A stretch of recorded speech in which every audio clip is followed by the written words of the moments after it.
Goeiemôre en welkom weer by vanoggend se reis deur die boek van Matteus. Nou, ons is vandag by 'n splinter nuwe hoofstuk, hoofstuk 8, terwyl ons sopas klaar gemaak het met hoofstuk 7.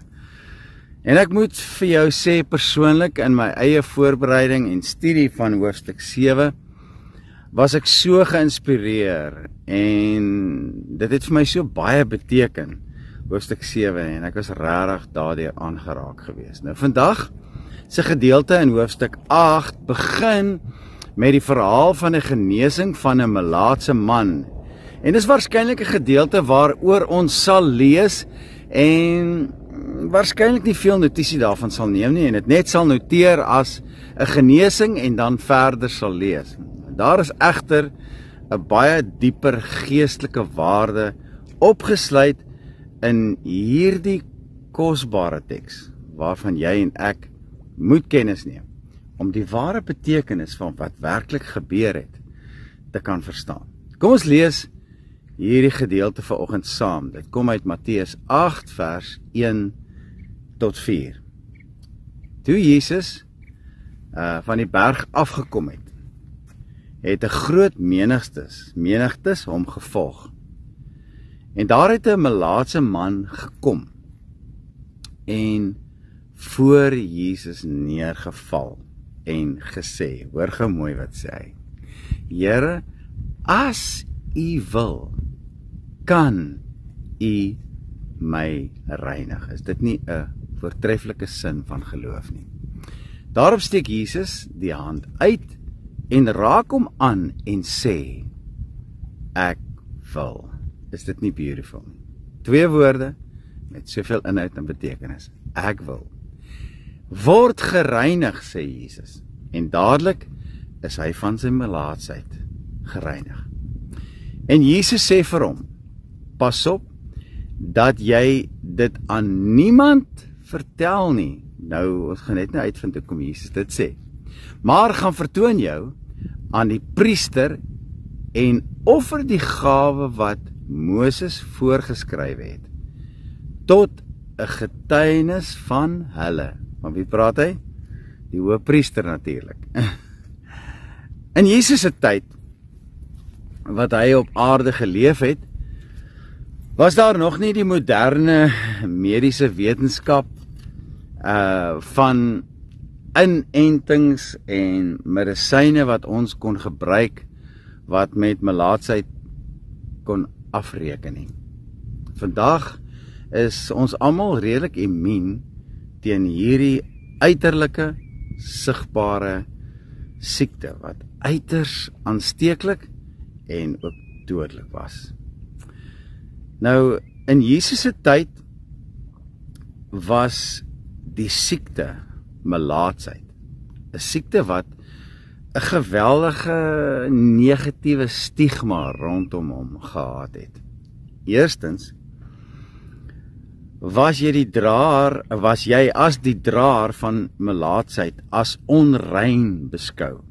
En dit was beskou as die fisiese uiterlike teken van 'n verskuilde sonde of 'n onreinheid in jou binneste. En daarom moes jy verwyder word uit die teenwoordigheid van die res van die volk van die Here. As 'n tipe van 'n suurdeeg wat die res van die mense sou besmet met jou sondige inklinasie en jou hartsoortuiging wat verkeerd was. Die aansteeklike sweere aan jou vel was dus die uiterlike manifestasie van 'n verborge, diep gesentreerde sonde in jou hart. As jy dus gevang was met enige teken van hierdie siekte, was die uitkoms redelik ekstreem en ongenaakbaar.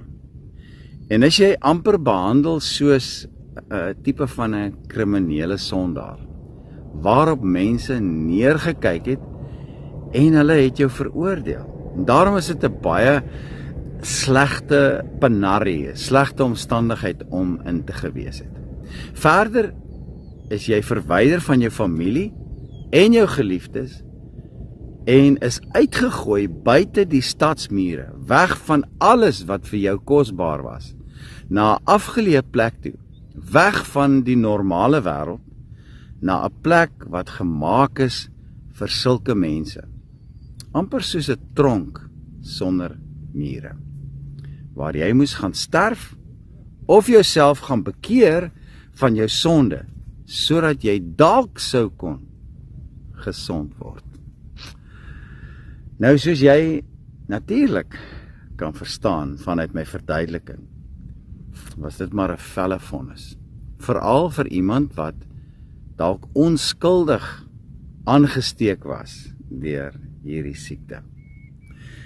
Nou kom ons praat gou oor die konklusie wat ek en jy daaruit kan maak, die afleiding. Die onmiddellike vraag wat by mense opkom, of by my opkom, is hoe het hierdie man dit reg gekry om tussen ander mense by Jesus uit te kom?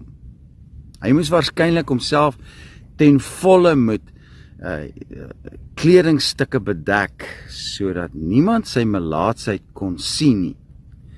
Want daar was redelike streng wetgewing vir mense wat opsetlik in die publiek of in die teenwoordigheid van ander mense ingegaan het, of sou inkom met hierdie siekte, opsetlik, omdat die siekte so geweldig aansteeklik was.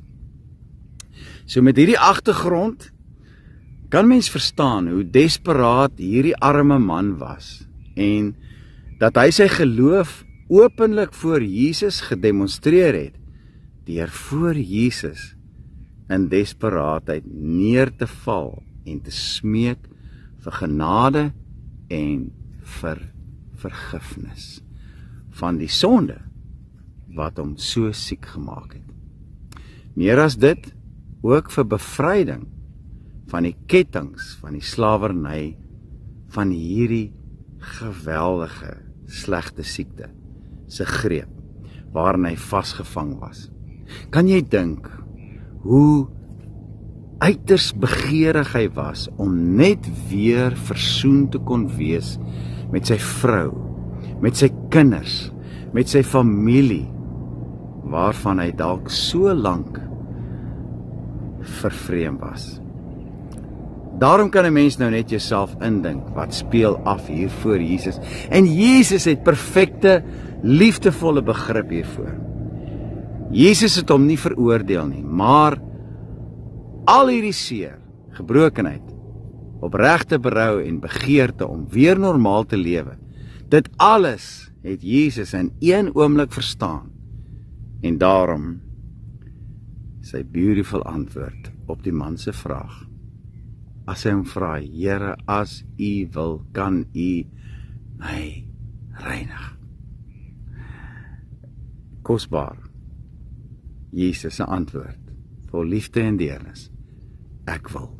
Daarop steek Jesus die hand uit, raak hom aan en sê, wees gereinig. Kan jy dink hoe ongelooflik mooi en soet daardie woorde vir hierdie man moes geklink het, moes gewees het. Jesus se woorde word gereinig. Dis presies Jesus se woorde aan jou en aan my, wanneer ons voor hom neerval met ons sonde en gebrokenheid. 1 Johannes 1 vers 8 sê, as ons sondes bely, is God getrou en regverdig om ons sondes te vergewe en ons te reinig van alle ongeregtigheid. Wanneer ons op ons knieë kom val aan die einde van onsself, kom Jesus en hy sê, word gereinig, jy is vergewe. Nou verstaan jy ook Jesus se opdrag dat hy vir niemand enige iets sou sê, omdat hierdie man se geloof en desperaatheid hom gebring het om die kosher wette te oortree, om by Jesus se voete te kon uitkom, om by sy voete neer te val. Partykeer is die wette van die wêreld en Jesus se reëls twee verskillende goed. Mag ek en jy dalk vandag ook twee belangrike lesse uit hierdie verhaal leer. 1, dat Jesus omgee dat hy in sy liefde en kompassie ons seer en gebrokenheid wil wegvat en die uitkoms van ons sonde wil verander. Dat hy jou lief het en jou wil vergewe en jou wil genees omdat hy vir jou gesterf het aan die kruis. Sy bloed vir jou laat vloei het vir genesing, herstel en totale rekonsiliasie. Die tweede waarheid is dat ons sal wegbly van die sonde en ongehoorsaamheid wat ons in kettinge wil verbind en dat ons geestelike melaatsheid sal vermy wat ons geestelik siek wil maak en wil vermoor. Die Bybel sê, die duiwel is soos 'n brullende leeu, soek wie hy kan verslind. Dis vir hierdie belangrike rede, wat Jesus elke keer, wanneer hy iemand genees het, hierdie belangrike woorde gespreek het. As hy gesê het, gaan, nadat hy genees is, gaan en sondig nie meer nie. Mag hierdie boodskap jou vandag inspireer. Mag jy vandag ryklik geseën word deur hierdie boodskap. En mag ek en jy ook genesing met ons woorde en met ons lewe bring.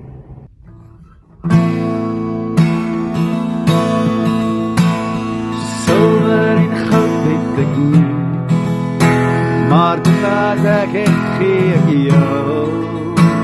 In die naam van Jesus Christus van Nazareth staan op en loop. Lopende singende prys die Heer, lopende singende prys die Heer. In die naam van Jesus Christus van Nazareth staan op en loop.